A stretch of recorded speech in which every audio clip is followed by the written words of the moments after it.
Well, we had a good week. Now we need to continue to plow forward. These next 4 will be on the road. We'll get back on the road again. I thought our hitters did a good job all this week, especially over the weekend, being able to face a lot of the pitching that we faced that was not hard throwers. We're going to see a lot of that, I think, this season, where they attack us with slow stuff. And I thought we did a good job all weekend. All 3 of their pitchers really tried to expand the strike zone on us. And the one thing I thought we did a good job of all weekend was not to allow them to expand the strike zone. Because when guys throw soft stuff like that, they can't really pitch over the plate, so they have to use you against you. And I think that's the difference between our hitters last year and this year, is that we're calmer and we're able to kind of bring the pitcher to us instead of us jump to the pitcher. And I thought that was real big for us all weekend. And it took us some time. Those type of arms can frustrate you, so the way you got to stay out of being frustrated is to be able to have your pitchers on the mound, slow the game down, and play good defense. Because like I told our hitters and our team, it's like facing Andy Groh. When we would get up on somebody 4 or 5 nothing, and they had to come back and swing themselves back into the game off Andy, it was actually comical to watch them try to swing at this Bugs Bunny changeup he had. But the big thing you don't want to do against arms like we face this weekend is let your pitching staff or collapse defensively and get behind by 5 or 6 and then have to try to swing your way back into it. That guy becomes way more vulnerable to us having to try to swing our way back into it. So I thought we did a great job of that this weekend, of being able to keep the score down and keep that guy where we needed him to keep him there starting pitcher so they couldn't expand the zone. We didn't have to swing our way back into it, and we finally broke their bullpens deeper in the game. So again, I thought we had a good week, but we got to plow forward. They'll be off today, and then we'll travel tomorrow. It is called a 80% chance of rain tomorrow, so we don't know what's going to happen there, but we'll head down to New Orleans, probably a day off on Wednesday. We'll get back late from that game, and then travel and work out Thursday at Monroe, and then get ready for, opening of conference season. Questions you might have? If you do go tomorrow, will it be Booty, or do you have to factor in what might happen on Sunday because of Millhorn? We'll do that. It'll probably be Booty for sure, but he'll probably be on a pitch count. He'll maybe throw 2 to 3 innings.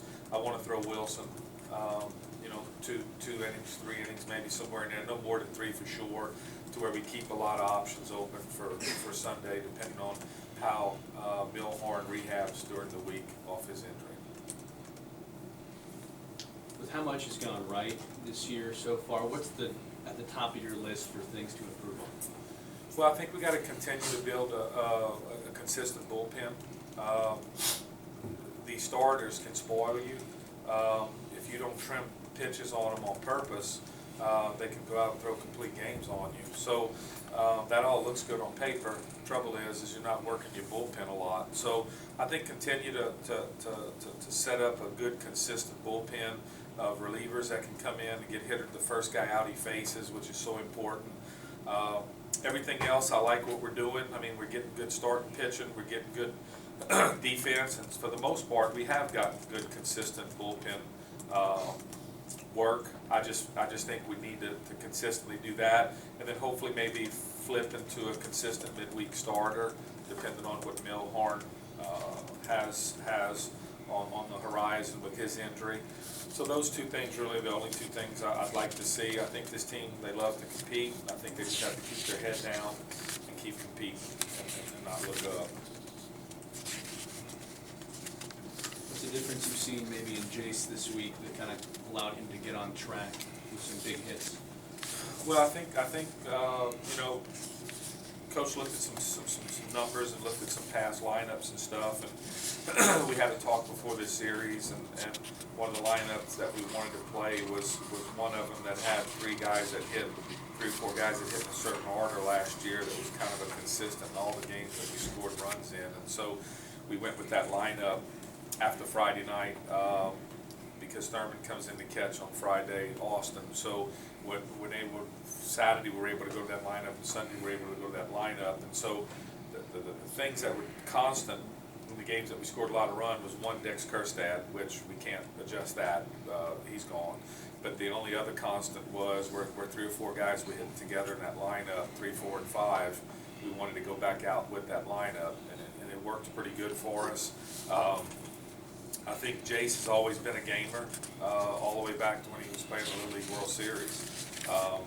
I think he's developing more and more as a leader, where he's been able to step up and get the job done physically. But again, in this lineup, we spread the stress out all the way through it. He just, I think, had some great opportunities. Some guys set the table for him, and you know, he got up there and he got the job done in a critical time of the game. So that's usually what a gamer does. Was leading off strengths just to try and get him going? No, we want what we had last year. We want to send a message to the starting pitcher that we're big and that we're strong and that we're physical. That's what Dex did for us. Because I know I coached the pitchers and I pitched.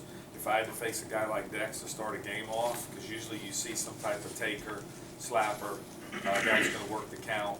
And when you see a guy like that airing out the strike zone, you have to ask yourself, if this is their leadoff hitter, I mean, what's coming? You know, 3, 4, and 5, and 6. And so we want that mentality. That's what Dex gave us. So Caleb gives us that. But again, when we looked at the constants, we moved him back to where he was when we scored a lot of runs, and we needed somebody to come up to the top that could set that physical presence for us. So, you know, Mike looks like a 28, 30-year-old man. So we went ahead and moved him up to lead off to do that for their pitching staff. Piggybacking off that question, did you feel like this team, unlike some of the past teams that you've had, can really intimidate other teams just by your physical presence? I mean, I think pitching so. and hitting, you know? Yeah, I mean, I think when teams want to compete and they have competitors, and they got a look in their face, yeah, I think you can do that. We talk about this all the time to our pitching staff. You know, it's like 2 kids that, you know, on the playground, and recess bell rings and they run out to the swing, and there's only one swing left, and both of them get there at the same time. Now, they can't punch each other, but they get there at the same time. I'm going to tell you who's going to get the swing. I mean, one that's going to look like you got a look in his face like, I'll kill you for this swing. One of them's going to back down and go off. He don't need to swing that bad. So no, I agree with that. I believe that wholeheartedly. I believe it in pitching. We have a saying that we want to threaten the hitter before he threatens us. So I think that's important, and I think when you do have soft teams or soft players along the way, you end up getting threatened. Coach, obviously Monroe is always a tough place to go and play up there. They always get pretty fired up facing the Cajuns. But what is it maybe that you guys have scouted on them that makes it a little bit different from last year that you see them? Well, you know, they right now they kind of been up and down. I think they're maybe 7 and 9. They got swept this weekend at Sanford, so they're going to, I'm sure, have a gritty week this week. They do have 2 more games that they can get going on. They've got one against Jackson State at home on Tuesday, and I think they go to Jackson State on Wednesday, so they could maybe get back on track. But they've been up and down, but they have won and played better at home than they have on the road. So Sheck's done a good job over there. They do a lot of barbecuing down the left field line. They've changed the fence in left field to where it's a chain link fence where people all down the left field line can park back up their cars and barbecue. So they're on us hard, and so we're going to have to handle that. He's brought in some cooking areas down the right field line, and a lot of their fans have responded, and they draw well. So we're going to have to handle that. We're not going to a place on the road where it's going to be, you know, not many fans. I think he'll get a lot of people. I think we'll draw some people. But they surround all you bullpen down the left field line where our dugout is, and the left fielder. So the left fielder is going to get abused. Our bullpen is going to get abused. Our starting pitcher is going to get abused. I mean, when he's down there warming up. So those are the things I think we'll just have to deal with and try not to get out of sync of what's going on and just play the game. But hopefully they've been a little inconsistent. Hopefully that's a crack in the door. We have been consistent, but here's the kicker, is that he'll give them the speech, you know, Thursday night before they go home that they're 0-0 again. So that's the whole kicker with conference, is that he's going to get them to believe that they're 0-0 going to the weekend. So we're going to have to be prepared Tony, how about the continued series with Tulane now home and home, and you and Rick Jones have had some pretty good battles over the years. Yeah, there's 80% chance of rain down there, so hopefully we can get it in, and you know, keep this home and home going. I think it's important for us, you know, and hopefully we can get it going. Their starter's good. He's a big guy that we brought in on an official visit at one time, so he's a big kid, and they've been playing good.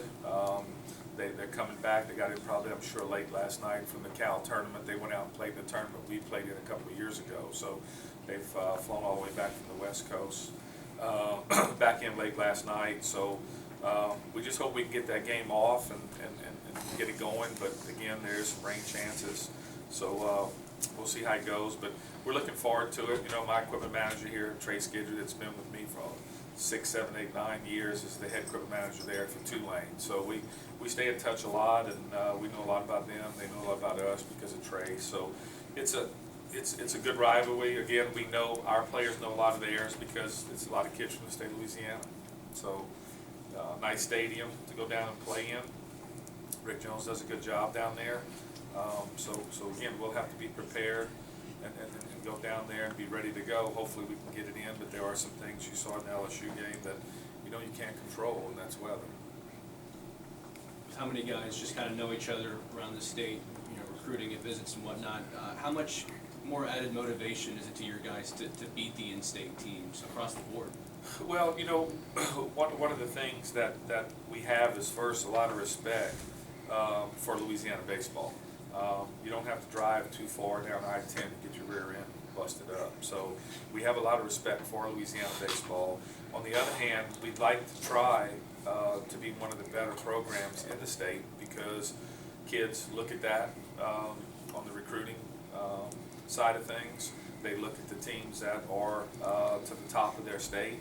So because of that, it is important, I think, for us to try to go in and play well and try to dominate the teams in our state, because we ultimately want to be at the top of our state. When kids look at maybe going to leave Texas or to leave another state to come to Louisiana to play baseball, we want to be mentioned in that, in his choices when he's looking to leave his state to come into the state of Louisiana to play baseball. Any further questions? Thanks, guys. Thanks, Coach.